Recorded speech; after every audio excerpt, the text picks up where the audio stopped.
The world spun out of control the night I lost everything. My name, my pride, my empire gone in a single, gut-wrenching moment when the bank called in my debts. I'd been Ethan Caldwell, the golden boy of New York's elite, the man who kept Julian Voss, the brightest star in Hollywood, by my side until it all crumbled. It was 2018, and I was untouchable. At 32, I'd built a media empire from nothing. A glossy kingdom of magazines and digital platforms that fed America's obsession with fame. Julian was my crown jewel. A 28-year-old actor with eyes like a storm and a smile that could break hearts.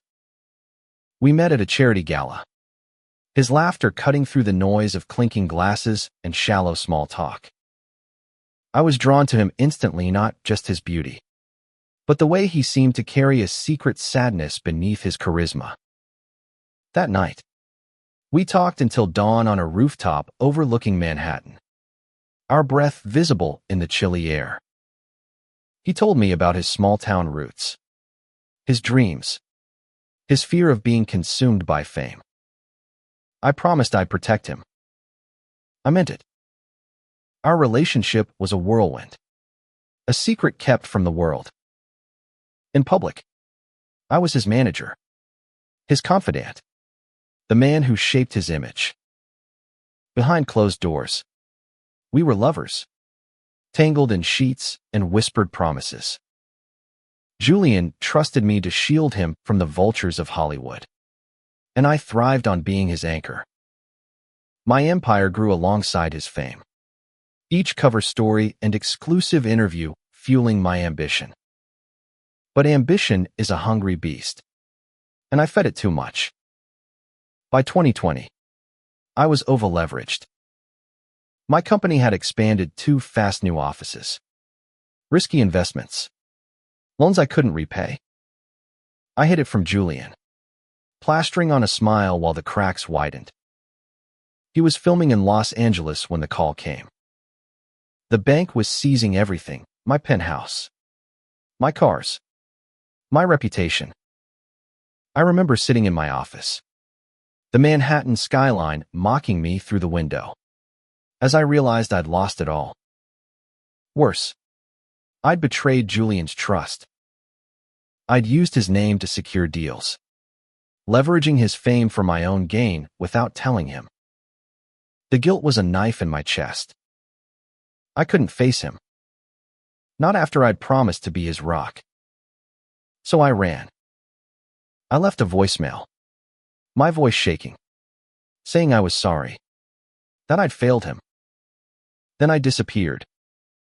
I sold what little I had left, bought a bus ticket, and fled to a small town in upstate New York, where no one knew my name.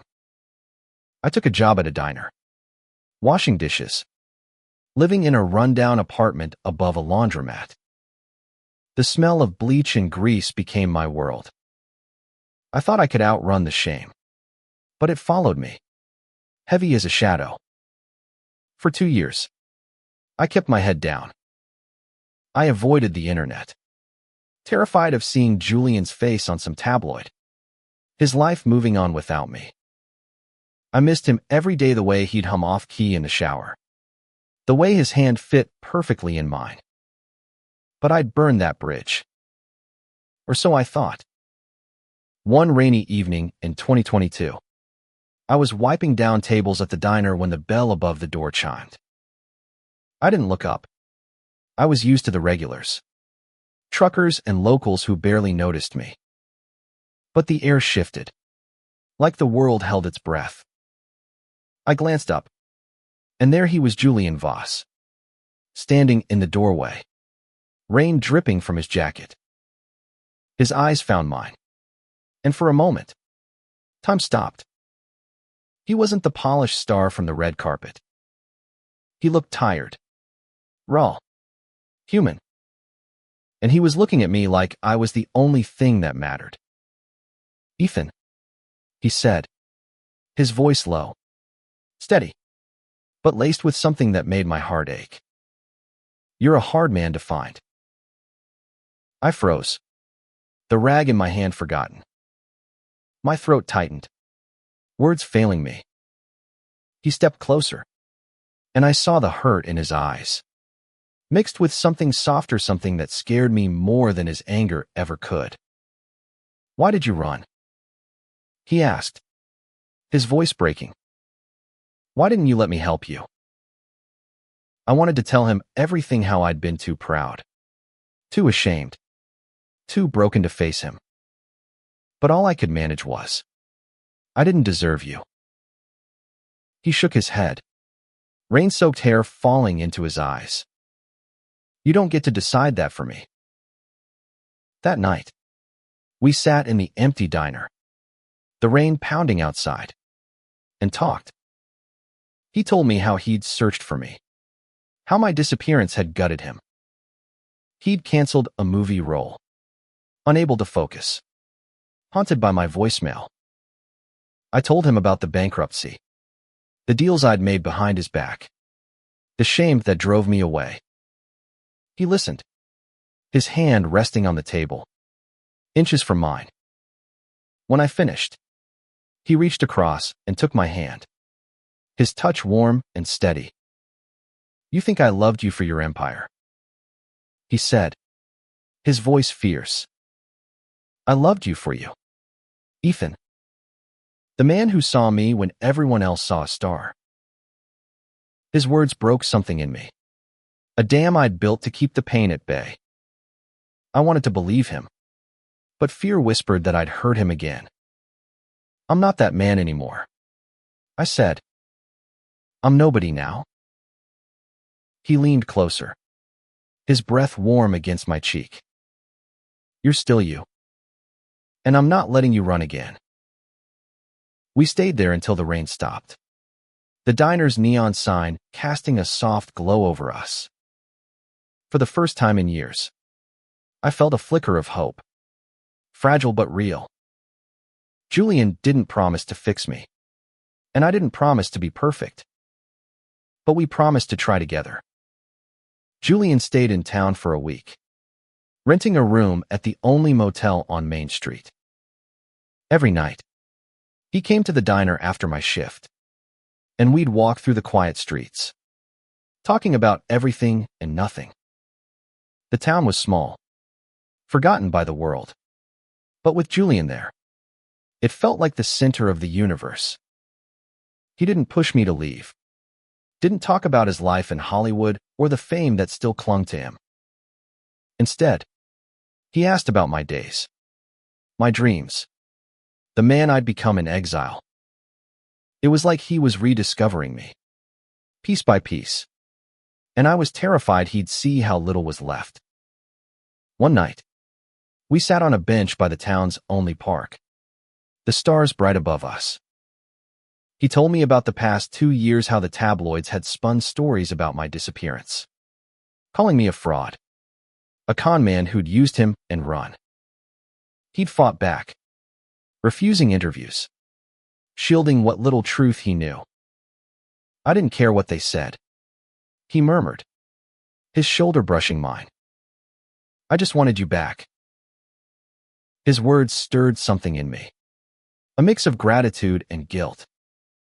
I'd spent so long punishing myself. I'd forgotten what it felt like to be wanted. But doubt lingered. "Julian, your world, it's too big for me now," I said, staring at the ground. "I'm just a guy washing dishes. You're you." He turned to me, his eyes fierce. "My world's empty without you. Fame doesn't mean anything if I'm alone in it." That night, he kissed me under the stars, soft and urgent, like he was afraid I'd vanish again. It was the first time I'd felt alive since I'd left New York. But the weight of our past pressed against me. I couldn't shake the fear that I'd drag him down, that my failure would taint his light. The next day, a black SUV rolled into town. I recognized the driver, Marcus, Julian's longtime bodyguard. He wasn't there to sightsee. "Paparazzi found you," Marcus said bluntly, tossing a tablet onto the diner counter. On the screen was a grainy photo of Julian and me walking together, splashed across a gossip site with the headline, Voss reunites with disgraced manager in Nowhere Town. My stomach dropped. The world I'd run from was closing in. Julian didn't flinch. Let them talk, he said, his voice steady. I'm not hiding anymore. But I was. The thought of my shame being dragged into the spotlight again, of Julian's name being tarnished because of me, was unbearable. I told him I needed time, that I wasn't ready to face the world. He looked at me, hurt but resolute. I'll wait, he said, but I'm not leaving without you. That night, I lay awake in my tiny apartment, the hum of the laundromat below keeping me company. I thought about the life we'd had, the late nights in my penthouse, the way Julian's laughter filled the silence. I thought about the man I'd been, ambitious and reckless, and the man I was now, humbled but hollow. Could I really go back? Could I be enough for him?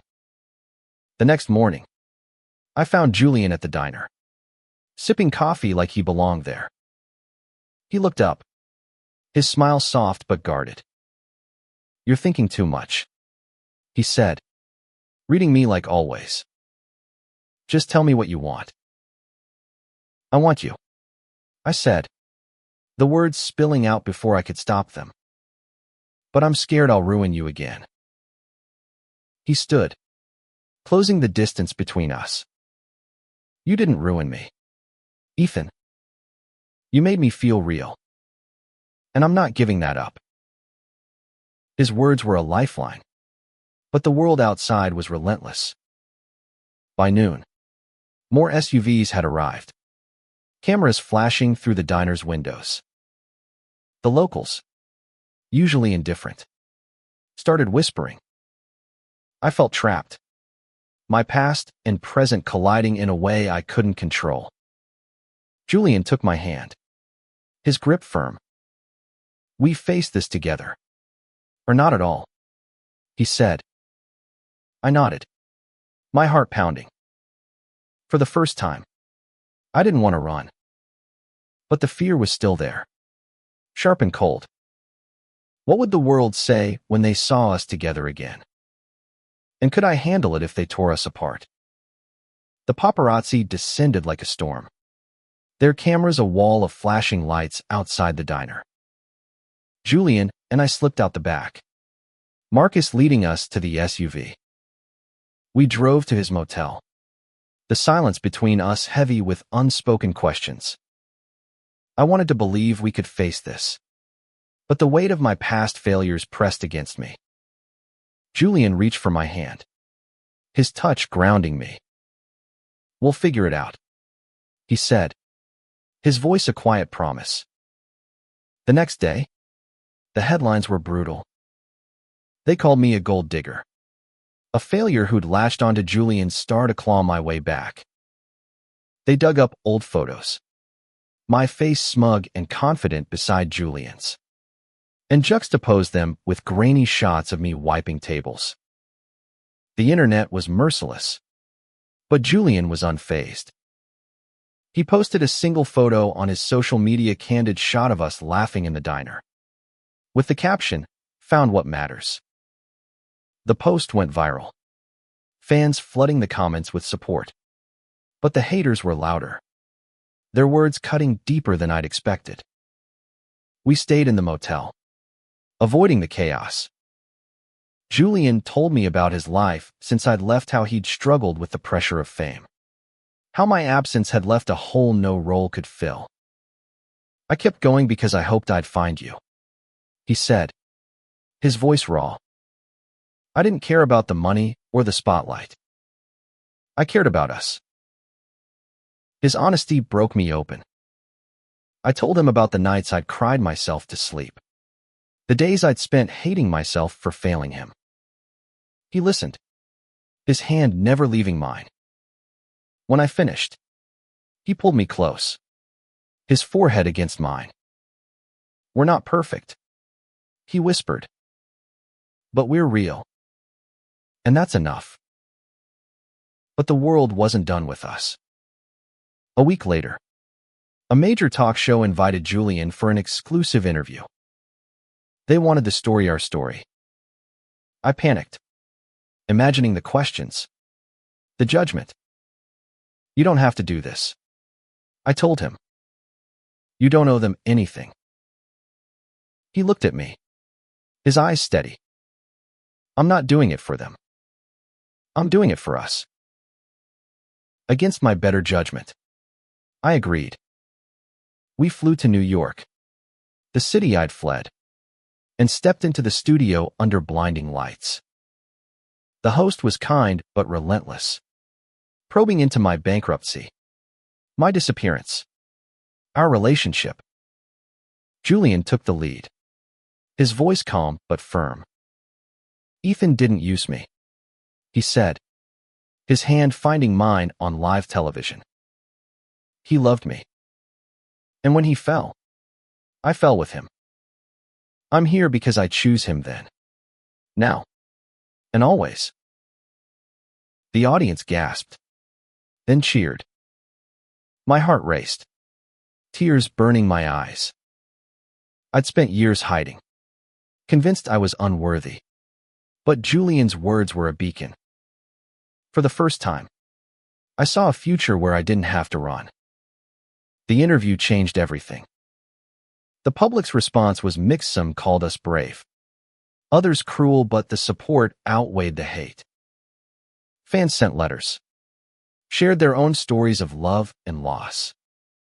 Julian's career didn't falter. If anything, his honesty made him more human, more loved. I started working again, not as a mogul, but as a consultant for small businesses, helping others avoid my mistakes. It wasn't glamorous, but it was honest. A year later, we moved into a small apartment in Brooklyn, far from the penthouses of my past. We cooked dinner together, laughed over bad TV, and built a life that was ours, not the world's. One evening, as we sat on our tiny balcony, Julian handed me a ring, simple and unpretentious. "I don't care about fame or fortune," he said, his voice steady. "I just want you, Ethan. Forever." I said yes, my voice breaking, my heart full. We weren't perfect, and the world would always watch us. But we'd learned to face it together. My shame, my failure, my furthey'd shaped me, but they didn't define me. Julian did. And in his love, I found redemption not in the eyes of the world, but in the quiet truth of us. Our story wasn't just about falling and rising. It was about choosing each other, again and again, against all odds. It was about finding home in another person, no matter where life took us. And as we stood together, the city lights stretching out before us, I knew we'd never let go.